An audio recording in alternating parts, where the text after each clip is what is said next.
Today we're going to talk about the sort of principal place of residence strategy. So it's probably one of the most misunderstood sort of wealth strategies, but a lot of our doctors have almost played the game for the last, I've seen a lot of doctors, successful surgeons play this game over 30 years. Yeah. Tell me how to play the game. There is a trick to it, but a lot of doctors, a lot of people in the general public need to understand that when you go and buy your principal place of residence, that particular principal place of residence is capital gains tax free. So you buy the property, there's a lot of, you've really got to watch for stamp duty on the way in.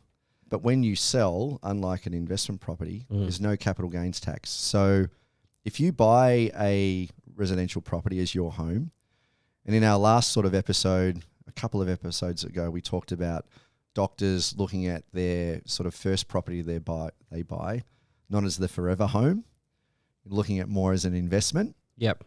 My wife hates me because every property that we buy as a home, I look as an investment. Yeah. Nearly got divorced on the last one. I think I've got another 2 left in me, and then I have to probably stay. But it's a good sort of ability to sort of leverage and continually upgrade into better value assets. So say if we had a doctor that bought their first property in Fitzroy here in Melbourne, purchased a little terrace. This was going back early 2000, so 2001. Bought a little terrace in Fitzroy for sort of $450,000. It was a single front, it had rising damp. They were prepared to live in it because it was pretty close to the hospital on Victoria Parade. Spent as little as possible, so spent as little, fixed the rising damp, fixed the roof. We created another bedroom for that particular doctor at the time. That doctor ended up selling that property 4 years later for $780,000. Now, we used that $400,000 worth of profit to go and upgrade into the next asset. We then bought a property for $1 million. And we bought that property in Collingwood. And then she basically sold that property for 1.6. So you can use this as a mechanism to eventually get to your forever house. Say you want to move to, where's a suburb in Sydney that you would love to move into one day? Give me your ideal suburb. Manly or something. Manly. So a Manly house, waterfront, beach view. Sure, why not? Okay. All right. So we're looking at around about sort of $9 to $12 million for one of those. You'll get an apartment. Apartment will cost maybe 2 to 3 mil, waterfront. But so then we work our way backwards. What do we need to do to kind of slowly upgrade? Start in a little 1-bedroom apartment in sort of Potts Point, then eventually go from that 1-bedroom apartment in Potts Point and just play the game. And as long as you're buying assets that are growing in value, and I like to try and look at homes where you can eventually do some improvement to or create some value, that will further accelerate the growth of that property, not just relying on general market conditions. We started in Sunbury here in Victoria, bought the first place, then moved to Coburg, then moved to Bayside. So, often you have to, if you want to play that particular game as a strategy, provided the assets are growing in value, I think it's a fantastic strategy to play. Governments, I think, are becoming more receptive to a lot of our doctors doing this. But a lot of our surgeons are now in sort of $10 to $15 million assets, but it's taking them 20 to 30 years to eventually upgrade. It probably takes 3 to 5 sort of upgrading type opportunities to get to that point. And then they've also invested outside of that. So if you've got a family, and the problem is now that I've got kids, it's a lot harder to do. Yep. Moving them every sort of 4 to 5 years does become a little bit frustrating. But while you're young, if you're a young doctor, you don't have any kids, and you've got the ability, and you're open to moving into different growth areas, in still the same area that you're residing in, I think it's a fantastic strategy. We've done it. I've done, a lot of our doctors have done it. And the trick is when you're in that sort of $10 to $15 million property, you can eventually sell it down. And a lot of doctors that we've seen over the years, they go and sell that down. They go and buy their lifestyle asset, so their waterfront home in, Portsea or Sorrento or down in Geelong, Bellarine Peninsula, Lorne. I see a lot of doctors owning a lot of their lifestyle assets. They go and buy that, paid in cash. So they'll own a $3 million, $4 million sort of lifestyle asset in Lorne. They'll go and buy their penthouse in Melbourne because they don't want to spend money on maintenance. They're sick of gardening. So the kids can still visit them, and they just travel from one to the other. And then they end up using or looking at the property that is going to be the better growth asset for them over time, and they swap that as their principal place of residence. Right. And then the excess money, the $5 million that they've got in cash, they go and invest in that. They get a 5% return, and that's giving them their $250,000 a year in annual income for their retirement. So I think it's a fantastic strategy if you're willing to move every 5 to 7 years, because you need to generate that growth over that period. And there are very high sort of entry costs. Your stamp duty becomes chunkier each time you buy that next investment. So the house that you leave behind, we're selling that house, right? Yes. Yeah. So we're not just keeping that as a...